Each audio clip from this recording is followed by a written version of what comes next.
Now we will see why products fail. First of all, context, the failure rate is high. 90% of the consumer goods fail in the first 3 years, 30% in the of industrial products, and only 20% of service. Why industrial products and services fail less? Because they're co-produced with consumers. The first service sector, consumers are co-producing products or service together with a brand. And so one dimension of the service quality is produced by yourself. That is why these products are less sensible to failures. Industrial sectors, failure rates are lower because clients are quite early engaged into the research and development process. Let's take the example of Airbus Industries. In the aeronautics industries, clients, that is the airlines, are very early involved into the research and development process, which means that they exactly give the opinion what they want in the future planes, and thus the failure rate is reduced. For example, the development of the A350 was co-realized together with the major carriers that were the clients of Airbus. For example, Emirates, Singapore Airlines, Air France, and who gave the opinion about how this plane should be realized and conceived in terms of engines, in terms of aerodynamics, in terms of equipment on board. So all these improvements and development of the airplane were co-realized together with the customer airlines. What are the factors causing failure? First of all, the shortening product life cycles. They were reduced by around 80% in 15 years.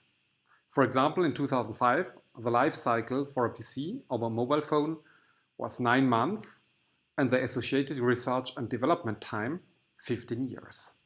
10 years later, in 2015, the life cycles for PCs were only 6 months and the research of development time associated was 12 months. This brings me to the Muesl Law, which states that the performance of an existing technology doubles every 24 months or 2 years with no increase in price. For example, computing power tends to approximately double every 2 years. That is, the number of transistors on a microchip doubles every 2 years, while the cost of the computers is halved. For example, a computer chip that contained 2,000 transistors and cost $1,000 in 2070, it costed $500 in 1972, $250 in 1974, $1 in 1990, and less than 2 cents to manufacture today. A personal computer that cost $3,000 in 1990 cost $1,500 in 1992, $750 in 1994, and would now cost around $5. So one can see that the cost dramatically decreased while the computing power dramatically increased. This is also what you can see here on the slide. So you can see that there's a linear increase of the number of transistors according to the year of introduction, which means a double of the computer power every 2 years due to a double of the computer transistors on the computer chip. The contribution of the Muesl Law can be seen in the development of IBM computers to PCs, to small smartphones and handy gadgets. You can see here a photo of a computer of 1975, then in the 90s, then in 2011 the first iPads, and a high quality, high performance laptop in 2020. To give you an example, even an iPhone 6 or today's USB stick is 32,000 times faster than the best Apollo era computers that sent man on the moon. And these computers, mini computers, could perform instructions 100 million times faster than the computers from the Apollo era and the Apollo rockets. Another example, in 1995, a typical computer had 100 megabytes hard disk drive and 8 megabyte RAM. For example, a PC from IBM cost more than $4,000. Today, a laptop with 1 terabyte hard disk drive, that is 1 million megabytes, or 10,000 times more hard disk drive, and the 8 gigabyte RAM, or 8,000 megabytes, so 1,000 times more RAM, cost $1,000. Another example, a 128 gigabyte card today, or USB stick, costs roughly $0.40 per gigabyte. A card with 128 megabyte capacity in 1995 cost around $234 per gigabyte. So 600 times more. So shortening the product life cycles associated to the Muesl Law with more and more pressure to higher performance, associated to rising costs of developing products, is a major factor of failure. At the same time, global competition increases this pressure, as well as declining profitability of brand followers. In other words, when a brand arrives second or third, they don't have pioneer effects, they don't achieve learning effects, and do not achieve standard effects, and thus the profitability declines. This can be seen in the global smartphone markets. Whereas Apple was for a long time a leader, now Samsung, Huawei, Xiaomi take over more the position of Apple in terms of innovation capacity, in terms of launch of new product varieties, in terms of introduction of high innovative technologies such as artificial intelligence.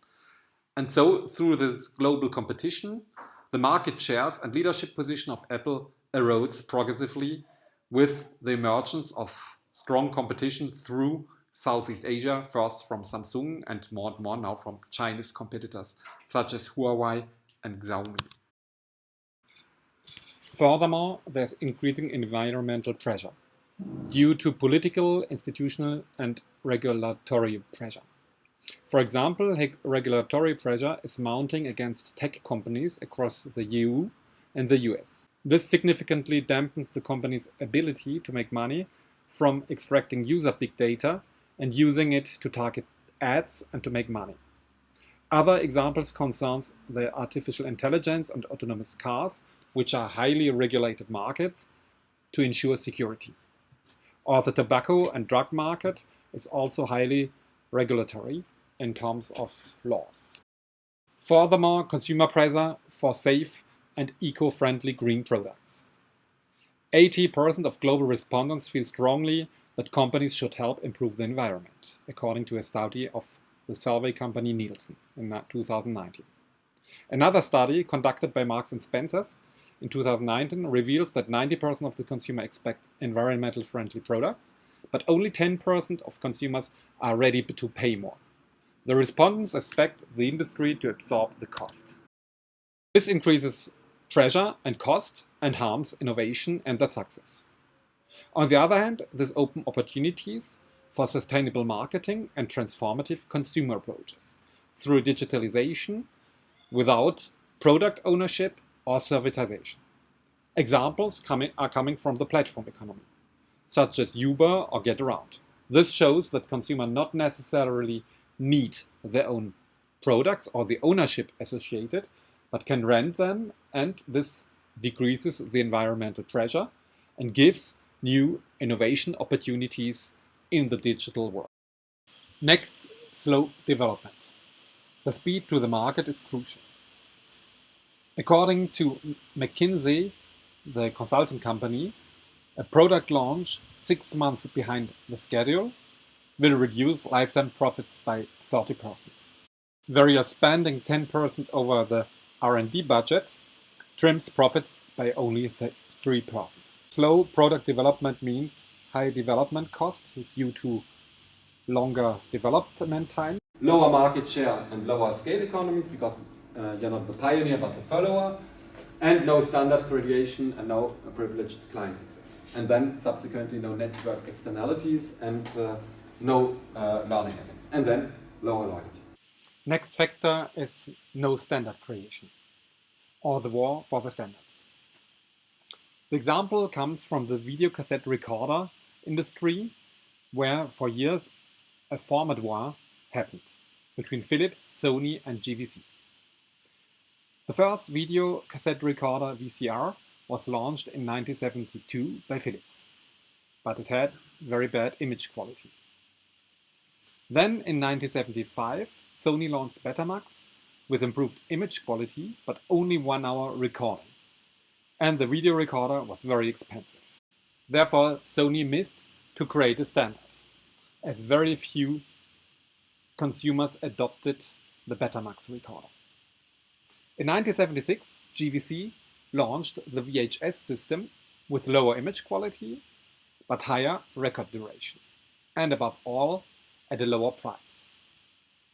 At the same time, Sony attempted to dictate an industry standard backfired when GVC made the tactical decision to forego Sony's offer of Betamax in favor of developing its own VHS technology. The result was that consumers adopted at a large scale the VHS technology with a higher record duration, but above all at a lower price, even if the image quality was lower.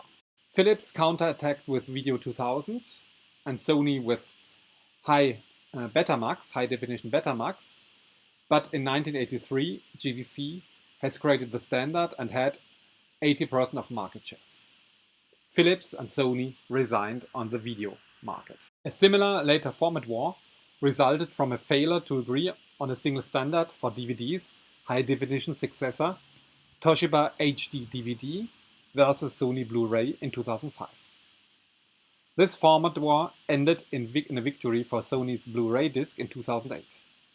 The reasons are related to higher externalities through partnerships, as Blu-ray had much more partnerships with video studios, such as Century Fox, Gaumont, Disney, Apple and Columbia, versus only Paramount and Universal for HD-DVD. Furthermore, Sony decided to incorporate a Blu-ray disc player into its PlayStation and increased network effects.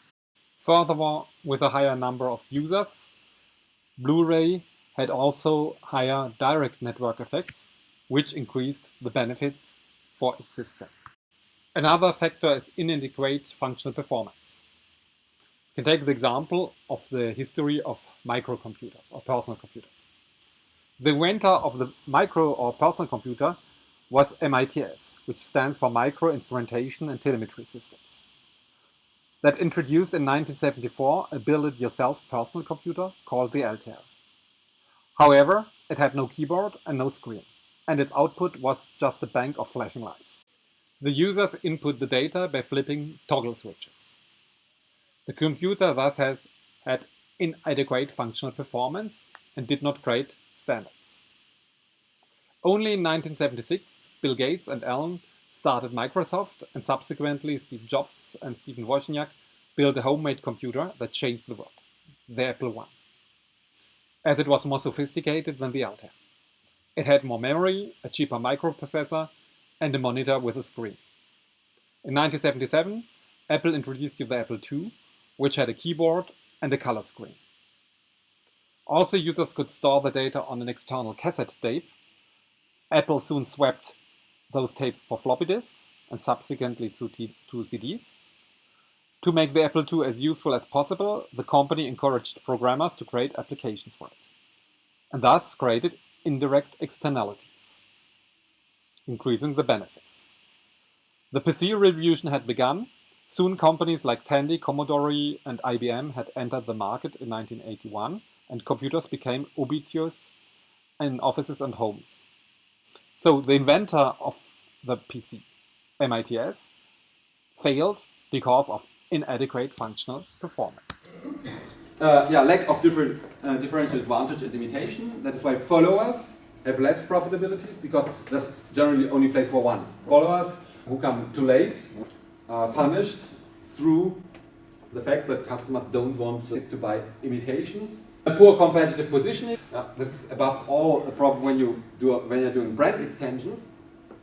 When the brand extension does not correspond to initial positioning. Brand extension, I recall, means that products penetrate new categories. For example, big penetrated the market of perfumes, but this brand territory is not compatible with the throwaway image big has or low-cost image. That's why this perfume failed, because it's not current to the initial position. Or Harley-Davidson launched a perfume which is not complementary and coherent to the initial brand position, which has Harley-Davidson, not to the target group. Indeed, the target group of Harley-Davidson are more the bikers with leather wear and less people who are using perfumes. Imagine the bikers driving on the Route 66 in the US after a day drive with a lot of sweat and dust using Harley-Davidson perfume. So it's more associated to a target group of rockers or bikers and less to a target group using perfumes. This is another example why products fail. A lot of brand extensions are actually failures because they don't respect the brand territory and the brand position. Competition, hyper-segmentation, multiplication of SKU means stock keeping units, so these are the references you can find in the supermarket. Inflation of models, which creates a lot of competition. For example, today you find more than 1,200 car models, so all brands confounded, all versions confounded, which creates quite intransparency of the market. Toothpaste market in 1960, there were only 14 toothpaste brands, whereas in 2010 we have more than 100 toothpaste brands. To the media market, for example, journals in Germany, 143 television channels on the cable network, 302 radios, 400 regional newspapers, like in Toulouse, for example, Dépêche du Midi, and national newspapers, like for example Le Monde in France or Figaro. More than 400 newspapers, 1,300 magazines, and this without considering internet. And so clearly it becomes very hard to do advertising. It's very difficult to achieve customers. That is why this is much more efficient to do it through social media or email campaigns than to do a classical advertising on traditional media channels. Too expensive prices, but this is again the question, if you don't offer enough well, expensive price might be harmful, but if you have a differentiated product and brand, then higher prices might even be possible. We can cite the example of the Laserdisc, which was a precursor to the DVD, offering consumers a higher quality picture and sound than VHS tapes. But unlike VHS players, Laserdisc players could not record TV. Laserdisc players as well as Laserdisc themselves were also very expensive. So the value was outperformed by the price. Introduced in the 70s, Laserdisc failed to gain traction.